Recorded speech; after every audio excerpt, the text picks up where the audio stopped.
Hey guys, Kevin here with your KevCAM tip of the day today. So today I want to show you guys is the tool mounting, but more in particular the tool mounting picture.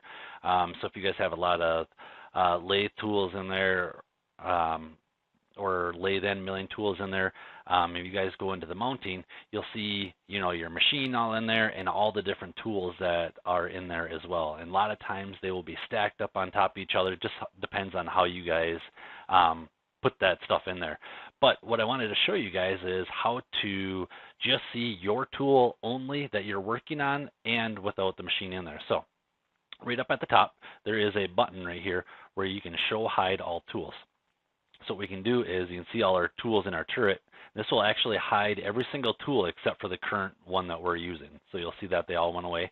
Now, if you guys have machine stuff in the way as well, you guys can actually turn that off as well, and then you can see a real clear picture without it being all cluttered up for your tool mounting and how you guys need to orientate it, if it needs to be Z plus, Z minus, and all that. So just want to show you guys how to show and hide both that machine tools and the machine itself in there, so you guys can get a clearer picture without all the clutter of all the tools in there. So just want to show you guys that for the tip of the day, and hope you guys have a great weekend, and we'll talk to you guys next week. Thanks guys. Have a great evening. Bye-bye.